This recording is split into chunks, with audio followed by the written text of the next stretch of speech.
That's not football and basketball. Some schools make some on baseball, but not a lot. So I don't see how these other sports like women's volleyball and soccer and everything like that, I don't know how they're surviving. You've called volleyball games. What would you say average attendance for volleyball games was back when you were calling them? Yeah, I would say the arena held about 1,800, so I would say 500. Was it 500? And if it was televised, everyone was on one side, right? So the hard camera had a good shot. We did not get any of those. We got the best we did was the ones I called on ESPN Plus. That was the best we did. We got lucky. We got an ESPN3 game. Well, let's go to the NFL. There's some news. There's a bunch of news that's come out since we last talked. Of course, the owners had their meetings. We got some big rule changes that come out of that, and some minor stuff as well. But I want to talk about two ownership things real quick. Tom Brady is trying to buy some interest in the Raiders. Why the Raiders? I mean, I'm not sure exactly why the Raiders of all teams. I mean, I get like the Vegas market and everything. Obviously, Mark Davis is like one of the least cash like flow owners in the NFL. It's more of, I don't think it's going to go through. I don't think it's going to go through because Brady's going to get blocked. Yeah, it's just a massive conflict of interest. It's not the fact that he was a former player or anything like that. It's the fact that he is calling games, so he gets inside information on all the players and all the teams from meeting with coaches, meeting with players and whatnot. You could potentially tamper with players. You could potentially tamper with players in those meetings.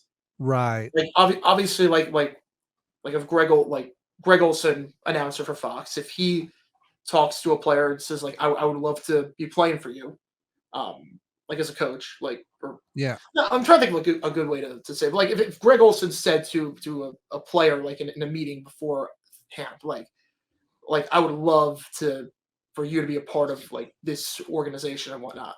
Like if I was running this organization, I'd love for you to be a part of it. Well, for Tom Brady, it's a bit different because he's actually a part of the organization. Right. I just think it'd be a massive conflict of interest, and I think Brady would have to give up his Fox deal to do it. And I don't think he's going to do it because it's $375 million, and he clearly wants to do it. So I don't see it going through. Yeah, he would have to. It would be a one or the other thing, right? Mm-hmm. Yeah, because I just don't see how he could be an announcer and an owner of the same league at the same time. And then the other big news coming out of this kind of past couple of weeks, Cal McNair has officially been placed as principal owner of the Texans instead of his mother. What do you expect? What do you expect from Cal, and what were you surprised by that news? Wasn't really too surprised. I had a feeling it was coming. Just what a turnaround Cal's done. Because like 5 years ago, he was hated in Houston. He was hated. He was hated. Like the turnaround he's done, he's done a complete 180. So this move has been a long time coming. It's good for him. It's good for the organization. Obviously, the trajectory is going way up for the Texans. Yeah. Do you see players being more comfortable now that ownership squabble has been resolved, knowing that Cal's in charge instead of his mom? Yeah, I think it's definitely more comfortable now than any other time in Texans history because you have the quarterback, you have the coach, you have the owner. Like just that cloud of uncertainty, we saw it with the Broncos. It was tough for Denver for a while because we didn't know who the owner was. Saints, They had that whole situation. Like we didn't know who the owner was. There was a lot of uncertainty there. And that dragged out for a while. So the fact that this is just clear cut and dry, like we're keeping it in-house. It's Cal, who's been in the organization for a while. There's no uncertainty. It's good for the Texans. It's good. He was the GM when his father died, right? Yes, I believe so. Yes. Yeah. I was kind of, obviously I see Texan stuff before I pretty much see any other NFL stuff. This came across, and I was like, okay, at least we know what we're dealing with going into free agency and going into the season. So that's good. Yeah. Recap free agency so far. There's a lot out there with free agency. Oh man, it's a lot. I mean, there's alleged tampering before the fact that they were allowed to tamper.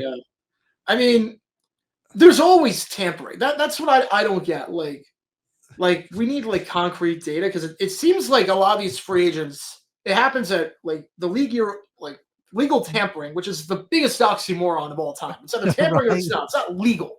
Tampering by definition is illegal.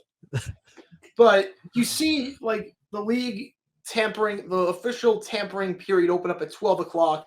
And by 1 o'clock, you've got deals in place. And you're like, okay, wait, they tampered, but they didn't. How does that make any sense? Like, there's no way you're making these $100 million deals in 2 minutes. There's no way. These free agents, these guys that are going into free agency, know they're going pretty sure they're not going to get franchise tagged or whatever. Those guys are their agents are working from the moment they are out of the playoffs, right? Yeah, their deals that are done at the combine.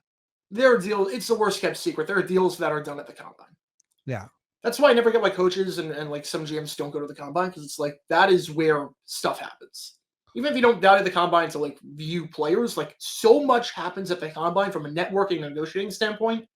It's really just a giant networking event that just happens to have workouts take place. That happens to be a job interview, basically. Yeah, pretty much. Pretty much. Yeah, I guess like the biggest story for me with free agency, besides whatever the heck the Vikings did getting Sam Darnold, is the Calvin Ridley situation. I have no clue what happened. That was one of the most bizarre things. All right, let's talk about the team we both hate. We know that they've overpaid for Calvin Wrigley. They've overpaid for several people, though, haven't they? Mm-hmm. It's really like this is a team that is built to win now, but at the same time, they have a quarterback that is not built to win now. So I'm not really sure what they have money to burn, so it's not like a huge deal. I was gonna say they had one of the highest amounts to spend, right? Yeah, I think they were like even after Ridley, I think they still like the third highest cap space. Yeah. Like you look at that roster, it's like, okay, let's sign a veteran running back in Tony Pollard. So you're not getting like fresh legs. You're getting a guy in Tony Pollard like that. Let's have our top two receivers be guys on the wrong side of 30 past their prime in Calvin Ridley and DeAndre Hopkins. Let's do that, and then let's surround him with a second-year quarterback. Yeah. And the bad thing is we both have guys that we loved in our respected teams now on that team. Yes. Hopkins was has been phenomenal wherever he's gone. I see him regressing quite a bit. Calvin, the same thing. He was phenomenal for Jacksonville, but I don't see him staying at that level, especially for that much money. Yeah, because he did have some issues in Jacksonville, like with drops and everything, and you never know. Last season he did have quite a few drops. Yeah. It's kind of funny how you kind of love guys until they go to the enemy. Yep. It's I don't blame Ridley. Yeah, I don't blame Ridley for going to Tennessee. I mean, he got a crap ton of money. We were offering him like 3 years, $18 million a year. We're giving $54 million. And why Tennessee? Yeah, that was like a good price. Like he was going to take the deal, and then the Titans came at the last second, and we're like, "Hey, this $54 million contract, yeah, we'll give it to you guaranteed. Here's another $36 million on top of that too." Yeah, so I get why he did it, but it was funny in the press conference. I don't know if you saw the press conference, but he was talking about like how I wish I stayed in Jacksonville, how I really wanted to be a Jaguar. Like that's a great way to start off a press conference when you start with a rival team.